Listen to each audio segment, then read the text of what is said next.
Hey everybody, welcome to another episode of Cash That. This is your host, Joe Dellera, and this episode is once again brought to you by our good friends at Rhythm. Rhythm is at the cutting edge of betting technology. You've got the AI modeling, you have all of those tools, you have the charts, you have hit rate charts, you have over-unders, it works for totals, it works for sides, it works for money lines, it works for player props, and you can create your own model. You don't have to be an expert at creating a model. You don't have to be a mathematical whiz. You don't have to be great at Python or anything like that. You can pick the things that you think are important and put those into a model, and it helps you create one. And then you can follow those trends, track those trends, see how your model is doing, and be able to see what the difference to market is between the way your model is projecting it and what the actual line is at the sports book in order to help you find value and anchor your analysis. And you can get that for 7 days for free. And we're going to put the link in the bio of this show, whether it's on YouTube, Spotify, Apple, wherever you find podcasts. You can get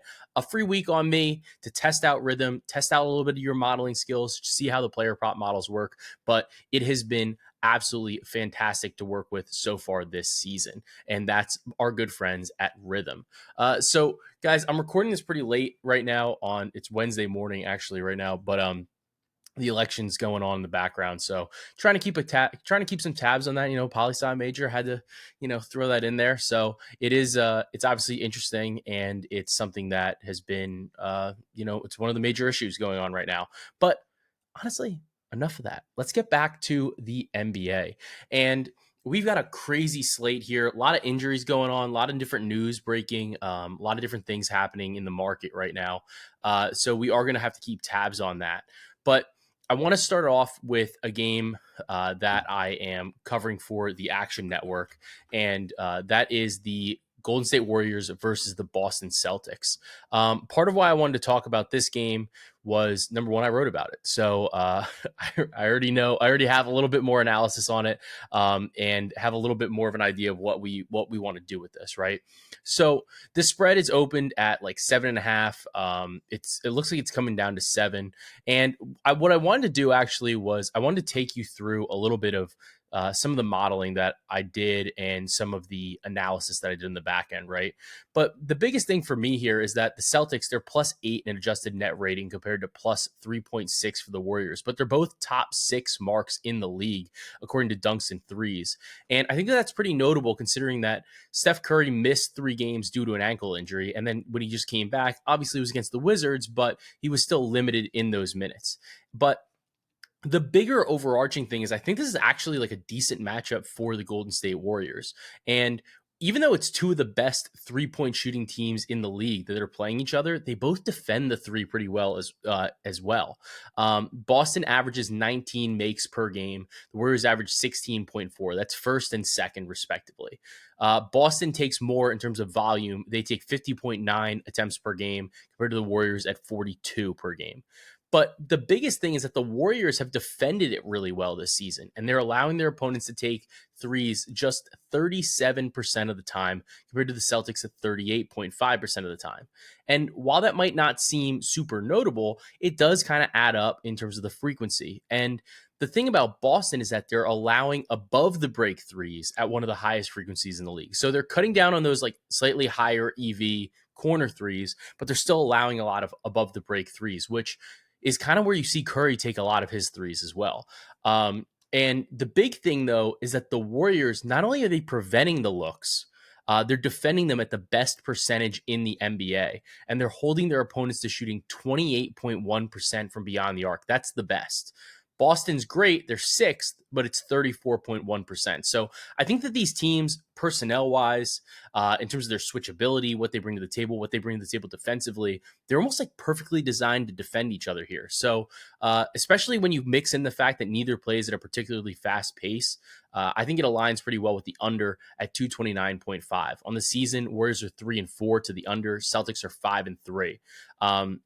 So those are a couple things in terms of the unders trend, right? And I think it's a pretty good matchup for Curry.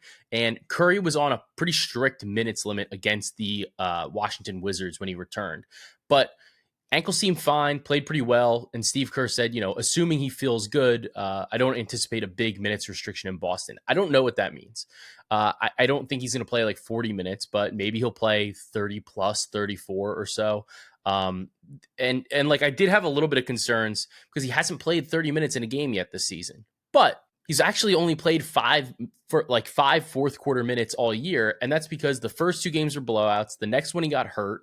And then in the most recent game, it was intentional to play in the fourth quarter because of the ramp up process. So he's been really incredible against Boston, averaging 26.5 points per game. And he's gone over this line in 8 of his last 10 head-to-head matchups against the Boston Celtics. So I like Curry over 22.5 points.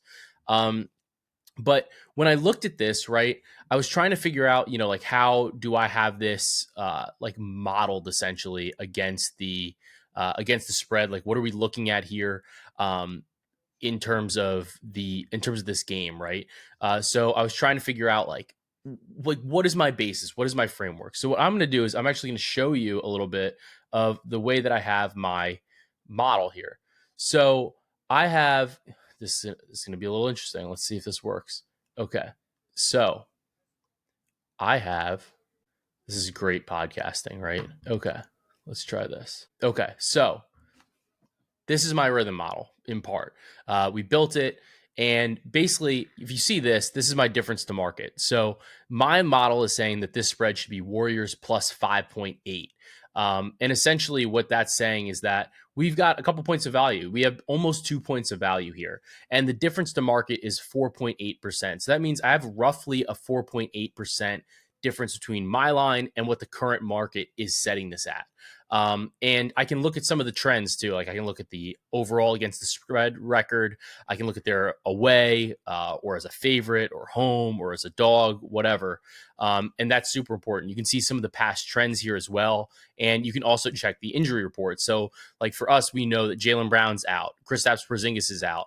Al Horford, maybe he's going to play, maybe he's not going to play. Sam Hauser's on the report as well. And then these are all the guys for the Warriors that are on the report too. And it looks like Anthony Melton, this is probably the last game that he is going to miss. You can also check out some of the lines so you can see what the consensus line is and where like the best value is that you can find.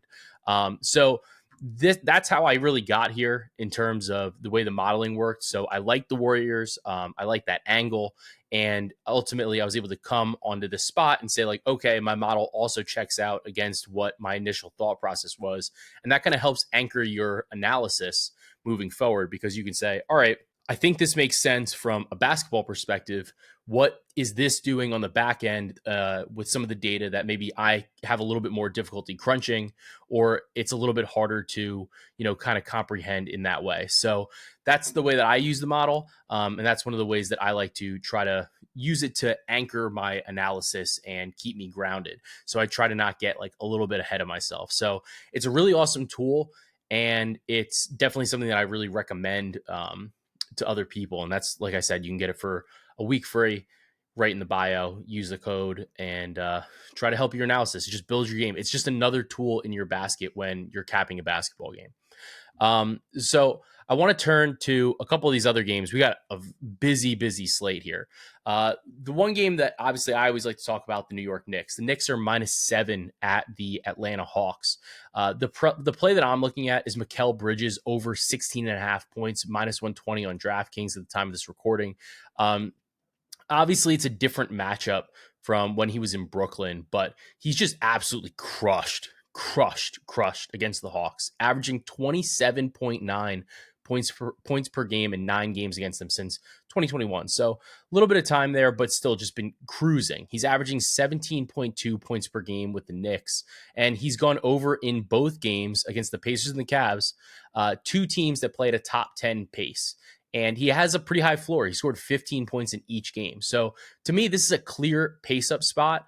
The Hawks play at the number 2 pace in the league, and they have the 26th adjusted defense, according to Dunks and 3. So they're getting burned from three-point range, and Bridges has been absolutely smashing on three-point efficiency, shooting 38.5% from 3. But he's been really efficient throughout any of his shots throughout the court. So I like Mikal Bridges to go over 16.5 points against the Atlanta Hawks. It's a spot where Trae Young is on the report. He's probably going to play, though. I think he's listed as probable. I think it's a good matchup for the Knicks. Just generally, it's a good bounce back spot, but it is a little bit tough. They do look a little clunky at times. Like that was a game they probably should have been able to pull out against the Houston Rockets, but they had a little bit of difficulty there. So I'm just going to target Bridges on the player prop. I think that he's going to see plenty of minutes, and I think this is a good matchup against the Hawks. I think even though they have guys like Jalen Johnson that could maybe defend him, I think it's just a little bit of a tougher spot for Atlanta's defense to really try to slow him down, especially at the pace and the efficiency that they're working with. The next play that I'm looking at is from the Pistons at the Hornets. The Pistons are 2-point underdogs. I was looking at Jalen Duren. I think that there's probably a points angle there, but I'm not pulling the trigger on that. I do like Tim Hardaway Jr. under 2.5 rebounds again. This play has just been printing money, and it was one of our top player props on our rhythm model the past couple games, and we've just continued to ride it. You can get that. We kind of torched it in the Dub Club, but I would play it to minus 200. I think that there's still value there. He's literally recorded one rebound in his last 5 games. Yeah, you heard that right. The dude just doesn't care. He's not trying to rebound the basketball. So it's been a pretty good spot for us. We've run it back a couple times, and we're just going to keep doing that for that. I'm not going to overthink it. The next game is the Cavaliers. They're -7 versus the New Orleans Pelicans.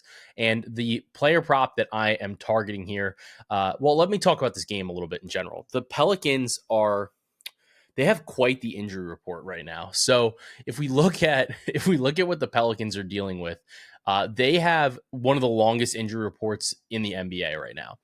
Jordan Hawkins, Zion Williamson are both questionable. Hawkins with a back, Williams with a thigh. Herb Jones still missing time. CJ McCollum still missing time. DeJounte Murray still missing time. Trey Murphy still missing time. This team is like bruised and battered, and it is going to be rough for them. In the meantime, you have the Cleveland Cavaliers, who are for the most part pretty healthy. Karis LeVert questionable for the game, so we'll have to see if he plays or not.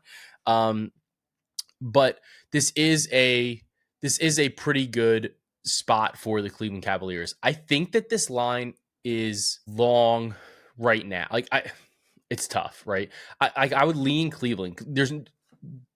We've seen nothing from New Orleans that I'm like super, that I feel is super promising, right? But I feel like that's always kind of where you get into trouble, because you're like, oh, well, I don't trust this, or this is a little bit tougher for me to get to. I don't understand how we got here. Right. And I think that's kind of one of the problems with it. In the meantime, that's where I like to use the modeling, right? Because I'm able to see exactly where this game is. So I have this game with the Pelicans basically at +7.5 on the couple models that I've been able to create. It's favored in all of them. It is a spot that the set +7.5 is a strong play. However, I think given the injury status and what the situation is with Zion and Jordan Hawkins, you can't really play it right now. I think that the line is fair, assuming that Zion plays, assuming that Hawkins plays. But if they don't, this can kind of go real sideways for New Orleans against this kind of stacked Cleveland team. But one play that I am looking at is Jarrett Allen over 26.5 points plus rebounds to -105 on DraftKings. And the biggest thing is that centers have kind of smashed in this spot. Ayton and Vucevic both went crazy against the New Orleans Pelicans. Additionally, Jarrett Allen has a 75% hit rate on this player prop this season. He's averaging 15 points and 11.6 rebounds per game. From an offensive perspective for Jarrett Allen, the Pelicans are the worst team in terms of rim frequency for the shots that they allow to their opponents, and they're 22nd in allowed effective field goal percentage at the rim. So their opponents are getting those looks, and they're also converting on them. So the biggest thing is that there's a decent chance that Zion doesn't play. Zion's not a great rebounder anyway, but he is somebody that could get you into foul trouble. But either way, I think that Evan Mobley would be the one that's a little bit more on Zion, not Jarrett Allen.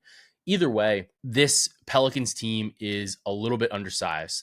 They have Messi, they have Daniel Tice, but Jarrett Allen is a threat on both sides of the court, especially on the glass in terms of like his ability to roll to the basket, his ability to get second chance points, his ability to clean the glass. So he's somebody that I'm going to trust in this spot at over 26.5 PR. I think it's a great matchup for him, and it's something that I'm looking at. I want to talk about the Pacers versus the Magic. The Pacers are 7-point favorites against the Orlando Magic. We don't have Paolo or Wendell Carter Jr. for the Magic, but for the Pacers, there is no Aaron Nesmith and no Isaiah Jackson. Additionally, Andrew Nembhard is questionable, so he is also on the report. It's an interesting matchup because normally you would think that this Orlando Magic team would give like Halliburton fits, and they kind of haven't.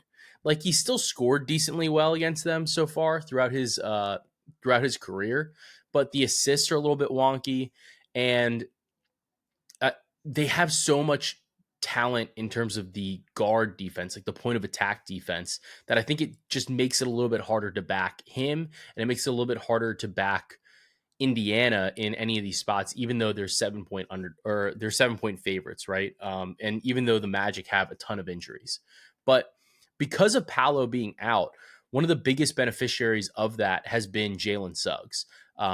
It hasn't shown in the past couple of games, so I know that that's a thing, right? But to me, when I look at this, his rebound floor has been really, really high this season. He's averaging 17.6 points per game, 5.4 rebounds, and 4.4 assists so far this season. And in the last 2 seasons without Paolo, because I think that gives us a little bit of a bigger sample size, when Paolo's like not on the floor, and Suggs is on the floor. So it's not a direct comparison of like Paolo out, Suggs in. The PBP stats has this thing where you can look at like the on-off court splits, right? And when Paolo's not on the floor, Suggs sees a 6-point increase in scoring per 100 possessions. So I think this is a great matchup too, because of just the way Indiana plays defense. The fact that they're not going to have Aaron Nesmith, the fact that they're not going to have Jackson kind of defending the rim, and it's really just going to be Miles Turner. I think this is going to be a great opportunity for guys to really like drive into the teeth of the defense, get to the rack, which is something that Suggs can do, or maybe kind of take a couple pull-up threes because it's going to be a little bit easier to do so. So I think it's just a great matchup. He scored 25 against Indiana a week ago with 5 assists, and that was with Paolo Banchero. So that was with all that usage that Paolo has, and that was in the 50-point game, I think. Let me check. I'm like thinking about that now. I'm like, wait, no, that's that game. Yeah, when these two teams played on Monday, October 28th, that was the Paolo game. He had 50 points, 13 rebounds, 9 assists, and Jalen Suggs still scored 25 points despite all that usage there.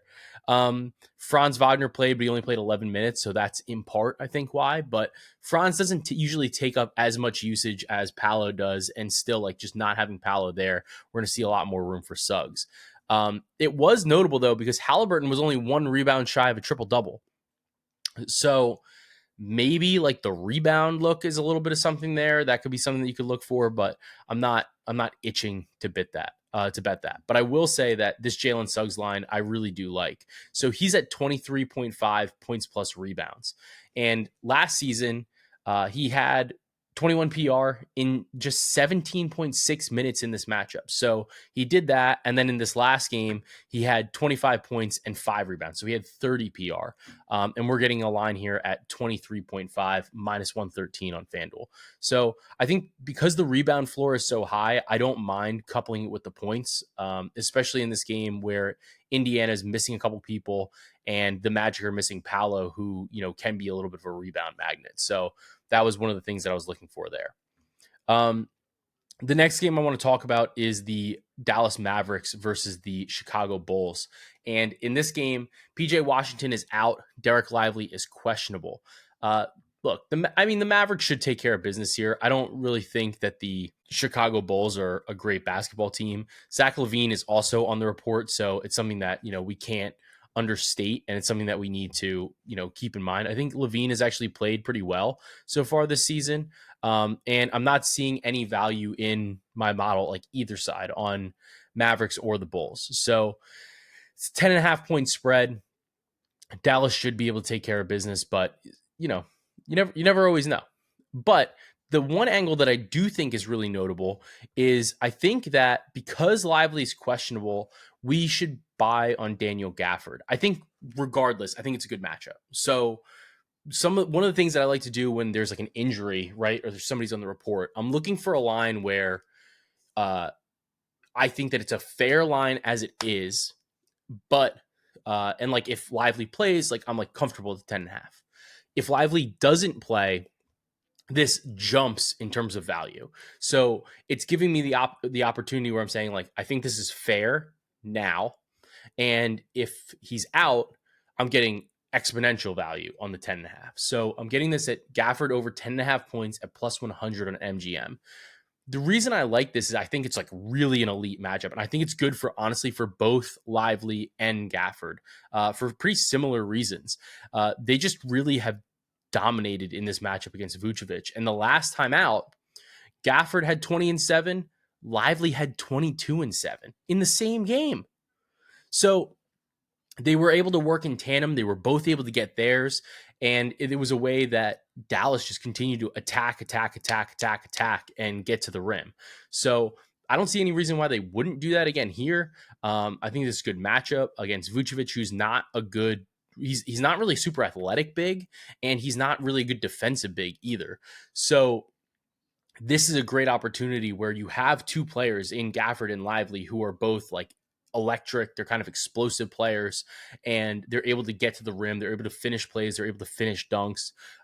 They're able to get some putbacks. So I think this is a really good opportunity. And with PJ Washington out, that's a little bit of usage coming a system. It's a couple more extra looks for them. And then obviously, like if Lively's out, we might see extended run for Daniel Gafford. Instead of playing maybe like 24 minutes, maybe we see 30. So it's really a great opportunity to back Gafford in this spot. I want to talk about the Lakers versus the Grizzlies. This game, Anthony Davis is questionable. Oh my God, do I want to bet on Anthony Davis over 28.5 points? It's minus 110 at MGM. He's been over in 6 of 7 games this season, and he gets Zach Edey, Jaren Jackson Jr. He cooked Jaren last year, their last head-to-head matchup, 31 points head-to-head. The reason I like it here is Edey has been good, I think, especially as a rookie, but there's just no chance he's fast enough or athletic enough to cover Anthony Davis. And if Jaren Jackson Jr. like really can't defend him one-on-one. So the matchups where AD kind of had struggled was like in some of those matchups against Steven Adams, when Steven Adams was there, when Steven Adams was healthy. He's not there anymore. And I don't think that Zach Edey is there as a defensive player just yet. I think he's a little bit too slow. And although he's like physical, he can bang with you. I don't think that he's going to be capable of defending all of the actions, all of the looks that Anthony Davis can bring to the table. And Edey has shown a little bit of a propensity to get into foul trouble. And that is a concern to me with Anthony Davis, who this year has been absolutely cruising. He's getting to the free throw line. He's getting the calls. He's forcing contact. And if he's able to get him into foul trouble early, not only does that impact Memphis's ability to defend the rim, defend the paint, it also means that maybe he gets a couple more cracks at Jaren Jackson Jr., getting him into foul trouble, which is even more important in this game where Desmond Bane, Marcus Smart aren't playing. John Morant has been on like this kind of like, it feels like a fake minutes limit, but like he hasn't played like a ton of minutes throughout this season so far. So I think the Lakers are going to run a lot of offense through Anthony Davis against the Memphis Grizzlies. The other thing I would look at here is in the event that Anthony Davis doesn't play, LeBron's rebounds go absolutely crazy. And when AD doesn't play, LeBron's last, 20 games, he has exceeded the 7.5 line. So he's had 8 or more in 13 of 20, averaging 8.6 rebounds per game. But in these head-to-head games against the Memphis Grizzlies, without Davis, 4 for 4, 11.3 rebounds per game. A lot of this is old, though. It's dating back to 2021. But even then, Looking back with Anthony Davis, he's played really well, and he's done really well at rebounding the basketball against Memphis Grizzlies, averaging 10.1 rebounds per game, gone over in 12 of 15 games.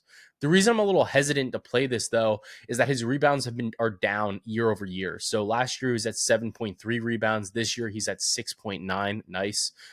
He's only had 2 games that were big rebound games. He had one 14 rebound game against Sacramento, and he had 1 8 rebound game against Detroit. That's like a big rebound game for him this year. Otherwise, he's been mostly at like 5, 4, and 6. So that's my hesitation, but it's definitely a look. I think like if you wanted to use maybe like 6 rebounds as like a builder piece, if that's something you want to do, I think that would be fair.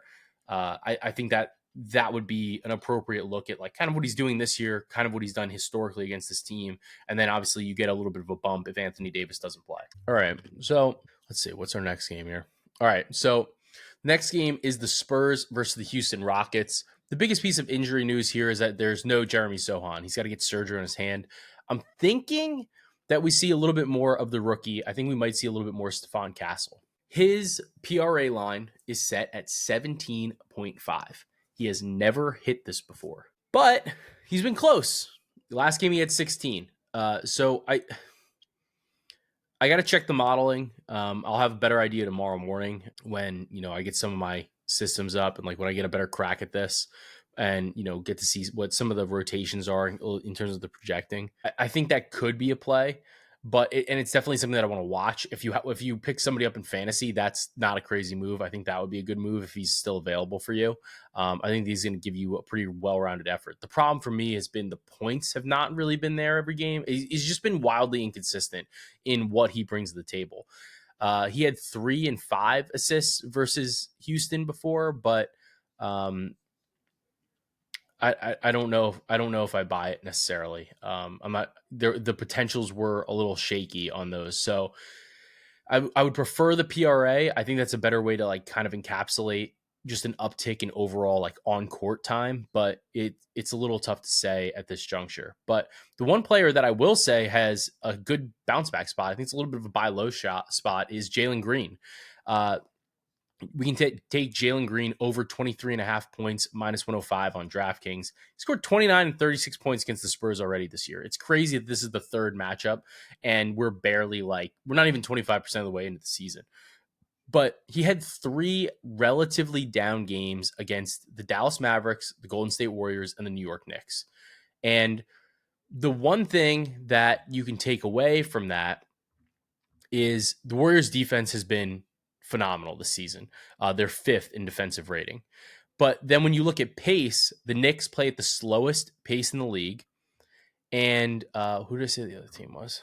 And the Dallas Mavericks have the 9th best defensive rating in the league as well. So like you're playing, and they play at a moderate pace. So you got a couple matchups that just like weren't super ideal for you.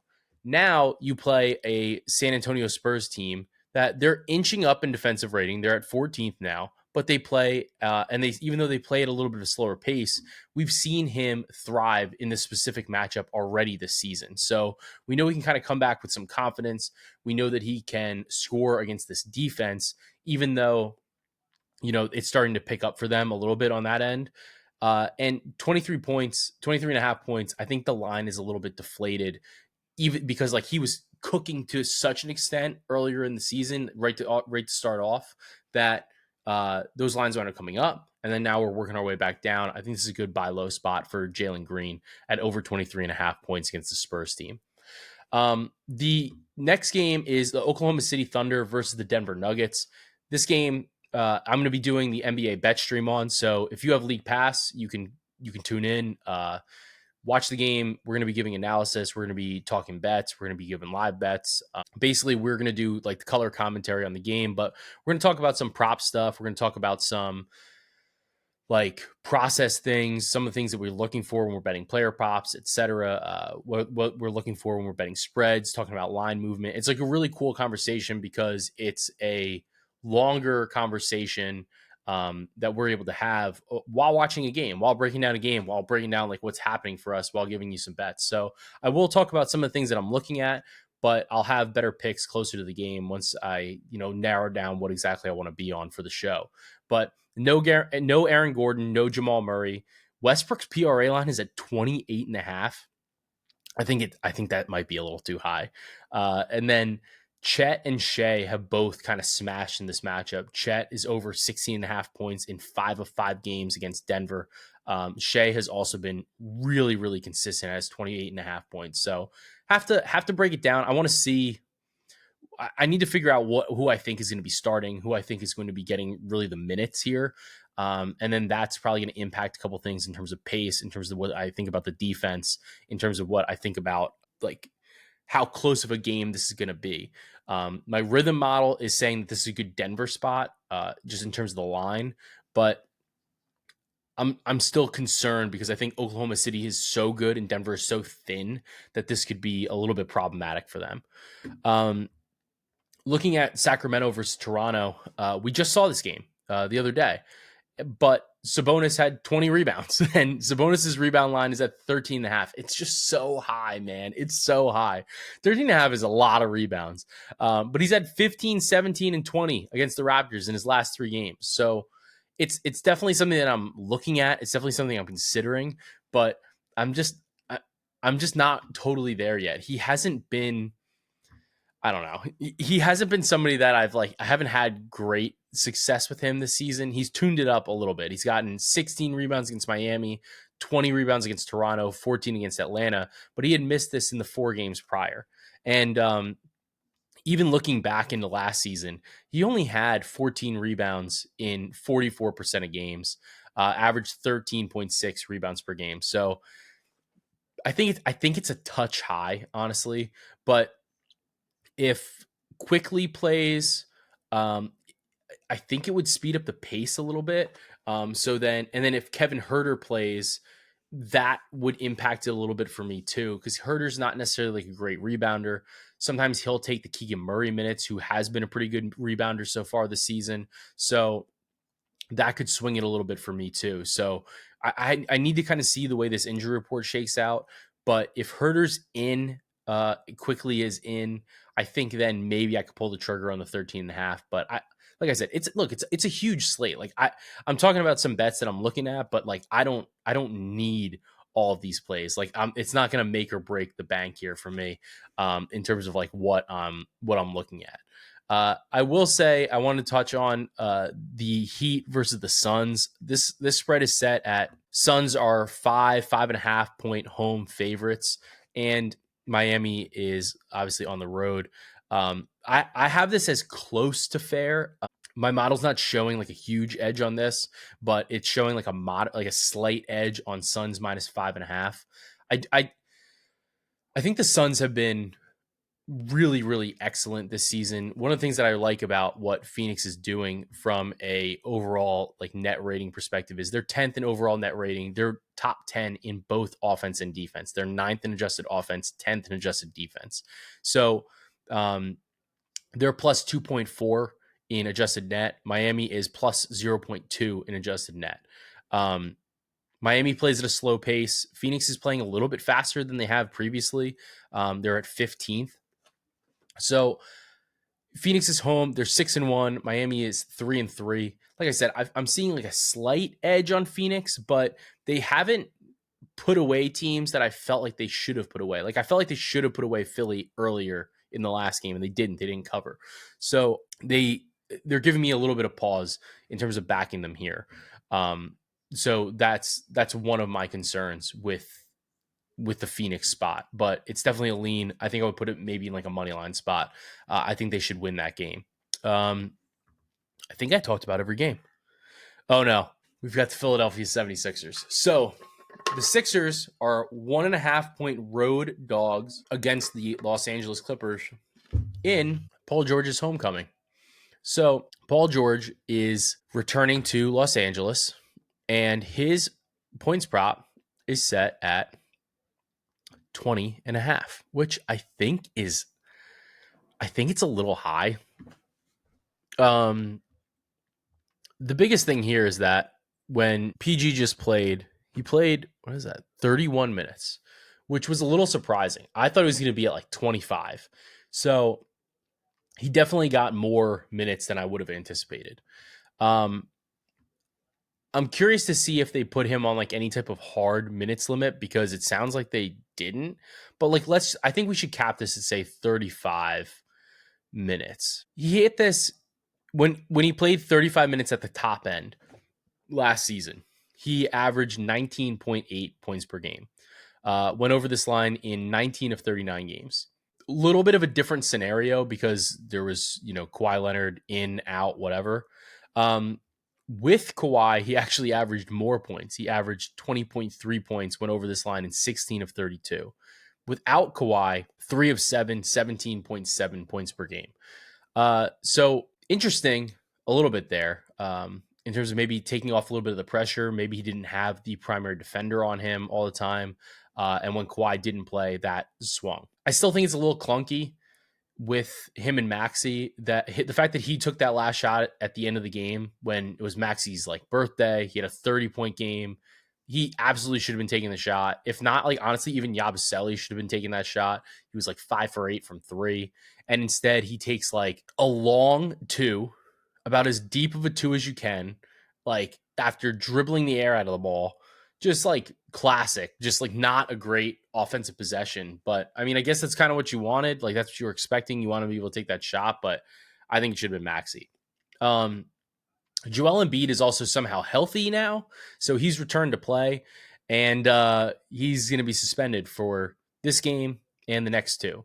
That means his first eligibility is in the NBA Cup game against the New York Knicks on the 12th.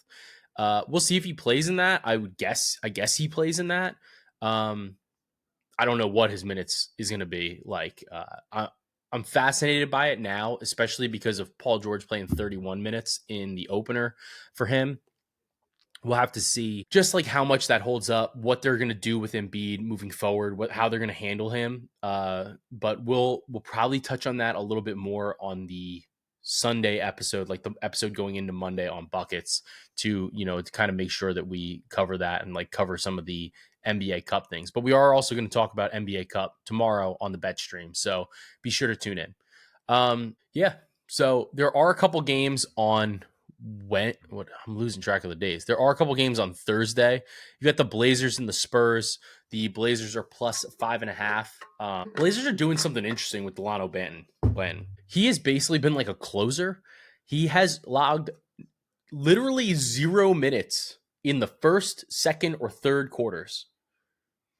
And he's like just playing the whole fourth quarter, totally fresh. Like last game, he dropped like 18 points in the fourth quarter. It's crazy. It's actually kind of cool. Like they're just saying like, all right, man, like you're fresh. Go ahead, have some burn. And he's crushing. He's like doing awesome. So there might be like a fourth quarter opportunity on like a Blazers team total over in the fourth quarter. Cause like they're putting in a dude that has just completely fresh legs and all he does is score. They're just like, go score. So definitely take a look at that. Definitely see if you can like live bet some of his props if they're ever offered. Would be really, really fun. I hadn't looked at it like because I don't watch a ton of Blazers games, but that's definitely a spot. It's definitely something I would be looking at. I'm curious to see like what exactly they open up with there. The Wolves are 6.5 point road favorites against the Chicago Bulls.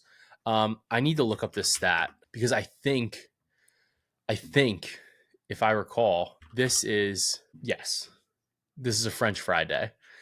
Rudy has destroyed Vucevic, averaging 15.2 rebounds per game, 14.1 points per game against Vucevic in his career. Last rebounding games, 10, 16, 19, 20, 19, 13, 16, 17, 19, 14, 13, 17, 19, 13. Like those are crazy numbers. I want his rebounding prop like the second it opens. I like as long as if it's like 13.5, I'm probably still playing it. I probably wouldn't go to 14.5, but I'm definitely going to be looking at some alts. That's a spot that I want. That's a spot on the Thursday slate. So if you've listened this far, that's the spot on the Thursday slate that I absolutely want. And then the Bucks are 8.5-point home favorites against the Utah Jazz. Boy, they better win that game. They cannot buy a win right now. It is brutal out there for them. So we'll just have to see how they do. But it's definitely been a little bit of a tough spot for the Milwaukee Bucks. So with that, let's take the pods and recs real quick.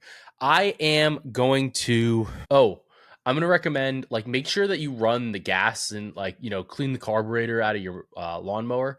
If that's something that you do, make sure that you're burning that oil so that way it doesn't clog up during the winter. So be sure to do that, and put up your Christmas stuff. Why not? We put up ours. It happened already.